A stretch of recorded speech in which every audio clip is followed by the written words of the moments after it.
I'll be the first to admit, I picked the Philadelphia 76ers to eliminate LeBron James in the Eastern Conference Finals, and I felt real good about my pick through all 5 of the games against the Miami Heat in the first round. I thought Ben Simmons had arrived. I thought he had found some edge that I never saw earlier this year, or certainly last year at LSU. And I found that along with his basketball gift, his passing gift, he's 7 feet tall, he can handle, he can distribute. I thought that he found a little bit of attack mentality and a little bit of physicality that was lacking in his psyche and game. And then he ran into the Boston Celtics. And they have taken the Sixers apart. I've never seen anything quite like it. One team has high basketball IQ and big basketball backbone, and the other team is just a bunch of gifted kids with a couple of vets, cast-offs, who joined them late. And now they've turned into a disaster of a team that gets shredded on defense when it wound up holding opponents to the lowest shooting percentage of any team in the NBA. And now I can't even recognize them on defense except when TJ McConnell comes in and plays Terry Rozier. That's about the only hope they have, and you can't play him all the time because he plays pretty much Ben Simmons' position. And on the other end, my goodness, what a travesty it has become for Philly's offense, because Ben Simmons cannot get in the lane. He looks lost at the top of the key. They look lost. They keep degenerating into some forced-up, throw-up 3 by J.J. Redick or Bellinelli or sometimes Ilyasova, or they lob it to the weak side for an ISO with Joel Embiid on Al Horford. Al Horford's crafty, he's cagey, he's strong, he's a man, he's mentally tough, he knows how to play basketball, he knows how to play angles, and Joel Embiid is having a hard time trying to negotiate past him. If Joel can get him in the lane, if he could have a catch, obviously a post-up catch, low post catch, then or Al Horford's got no shot if he can just turn and wheel and lay it, sort of go Wilt Chamberlain on him. But when he's face up, 15 feet from the basket, that's hard on Joel. He doesn't have that game yet. He'll make an occasional jump shot, occasional 3, tried one today at a big moment in the game and missed it. But what a sad story they have become on offense. The Celtics were number 1 all year on defense for a reason. And 2 things have happened I didn't quite see coming. Jason Tatum has turned into a better player already than Gordon Hayward. I don't care what you say, he's just better than Gordon Hayward. I know Gordon Hayward made the All-Star team, baloney. And again, I respect Gordon. I never loved him. I didn't love him coming out of Butler. You can go look it up. But Jason Tatum is already having more impact. He just has more game than Gordon Hayward. Every way possible. Shooting threes, attacking, body control, gymnastics around the basket, defensive plays, block shots. He's just better than Gordon Hayward. So he has arrived ahead of schedule as a rookie I just didn't see coming at Duke. He's another guy who gets a little lost in the... It's like Michael Jordan, the only player, the only man who could stop Michael Jordan was Dean Smith at Carolina as coach. Well, that's about right. So I didn't see this Jason Tatum at Duke. And then we get to Terry Rozier. He is having Kyrie impact. I'm not saying he's overall better than Kyrie, but he's playing as well as Kyrie would be playing right now. Just an overall impact. He's playing with a confidence, a swagger, a burst, an explosion, a handle, a fearless three-point shot, and little whipped cream shots at the rim. Just fearless, just going up on Embiid or whoever. He just doesn't care. He'll beat him to the basket and shoot little Tony Parker shots, little finger rolls and floaters, and he's got the whole repertoire. He's Kyrie in impact right now. So all of a sudden, they're missing Kyrie and Gordon Hayward, but they're not missing him. And here come the Celtics. And by the way, Brad Stevens got a lot of credit for that last play, the game-winning play. I don't think that was called for Al Horford. I think there were like 4 other options. And then at the last second, now I can't remember who inbounded. Was it Jaylen Brown might have inbounded? Because it seemed like Marcus Morris went to the top, and all of a sudden Embiid switches and chases him to the top, and you just can't. It's just a dumb basketball play. You're Joel Embiid. It's a tie game. You got to stay home. You got to stay in the lane because you're the last line of defense, and if you'll stay home and stay down, you can be the best rim protector in basketball. But you have to play smart, and he switches and goes to the top. And it leaves Robert Covington on Horford, and was it Jaylen Brown inbounding? It may have been. I can't remember. I think it was. And it's like last ditch. I thought he was going to get a 5-second call, and then he lobs it completely over Robert Covington. What's Robert, like 6? Is he 6'6" or 7? I don't know. He's just not impressing me. Robert Covington has been a liability. What did he go, 0 for 8 today? He was rated highly in those defensive win shares all year long. He's like number 2.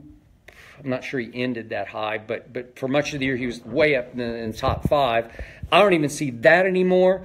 So all of a sudden, my Sixers, my pick, they're just dead in the water, man. They had to win that game. They're not coming from 0-3 down against that mentally tough-minded, well-coached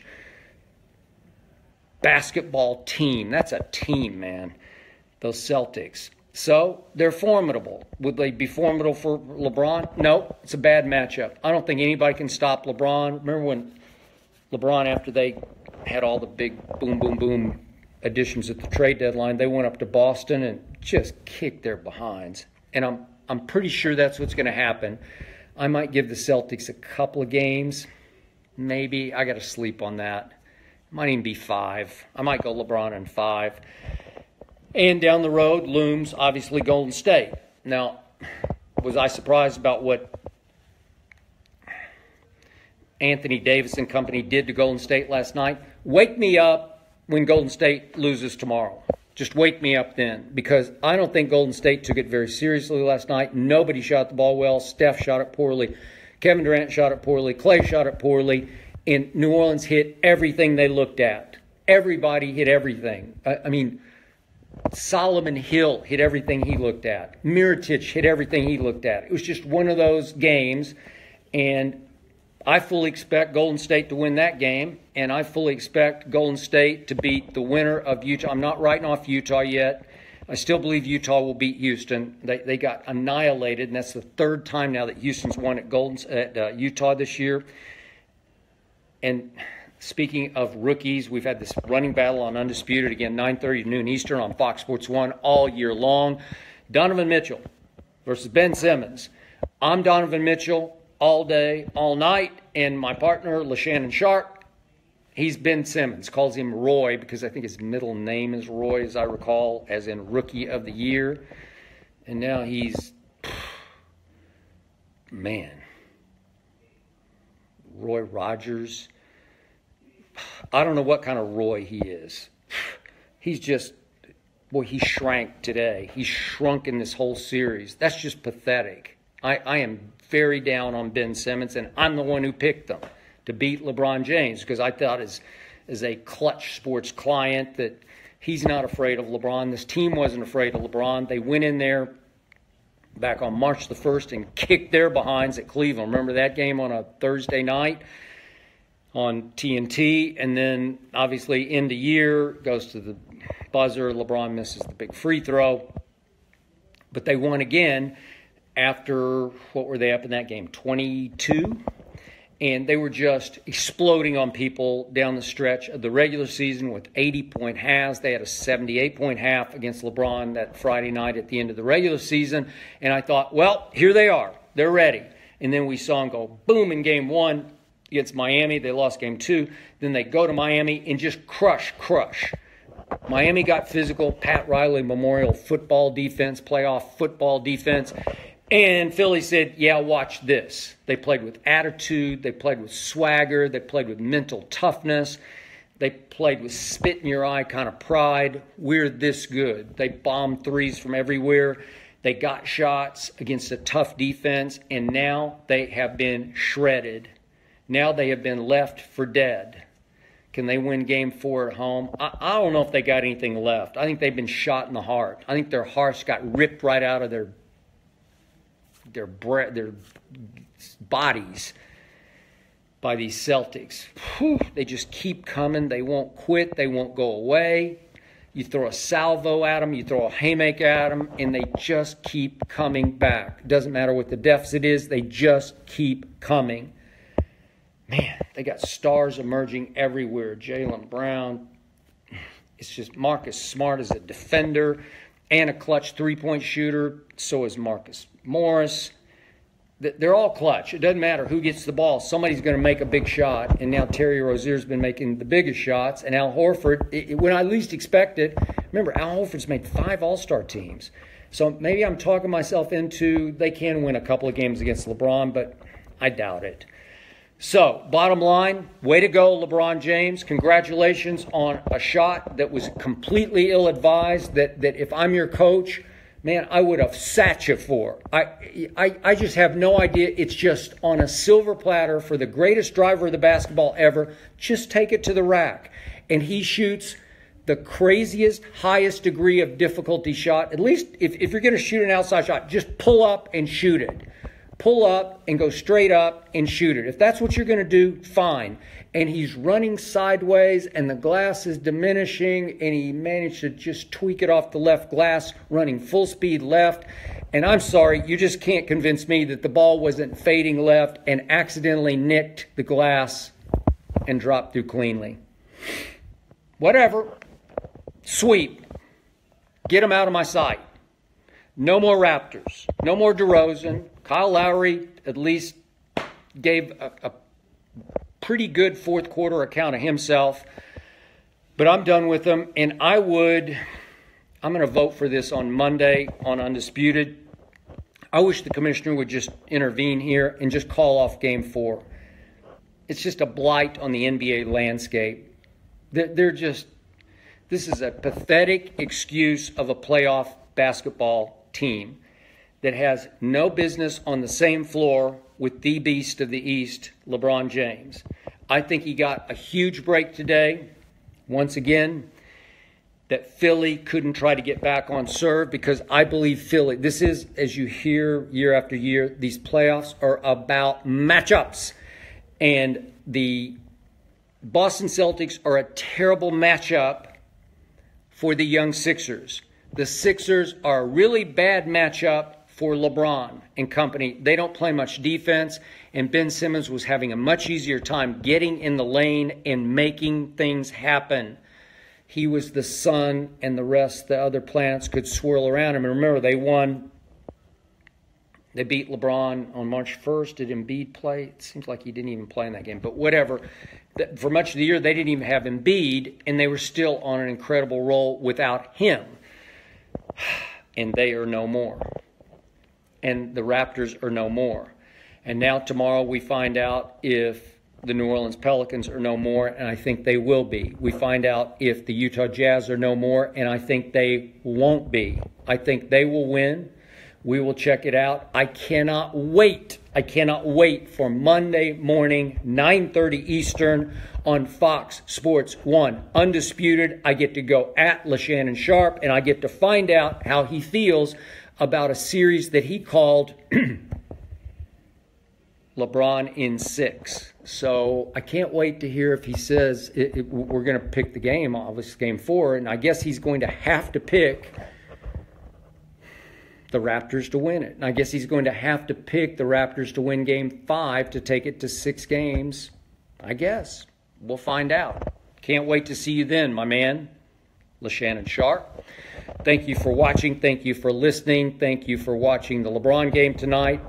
I enjoyed the heck out of that. One thing about LeBron James, most interesting player in the history of sports. Way more even than Michael Jordan. I used to say about all the Jordan games I covered, watched on TV, covered a whole bunch of them. He always made one play every game that would make me say, I'm not sure I've ever seen that before. But it wasn't theater like this was theater. Obviously, Game 6 at Utah was theater for Michael Jordan. But There's drama king drama with LeBron every night. It's always something. He loses it from the free throw line. He turns it over a bunch of times. He cramps, quote unquote, and exits stage left to the locker room, but he's not limping. He's not grimacing. What's that all about? I don't know. And then tonight, situation 8 seconds left, it begs for him to drive it to the basket and either dunk it at the buzzer or shoot that free throw. Just make one. All you have to do is make one free throw, and he shoots some wild, bizarre, fadeaway, running, left-handed shot. The way he shot it, it's the same shot. Go back and look at it. We'll have it on Undisputed on Monday morning, but it's the one against the Clippers in Cleveland early in the year in December. He shot that same shot, and it missed badly, and I'm like, what are you doing? And it went to overtime. Check it out. We will. This one, ticked glass, dropped through. Hero for the night. Way to go. But I still say, LeBron, if you're watching, Golden State looms. 3-6 in the finals looms. I'll let you sleep on that.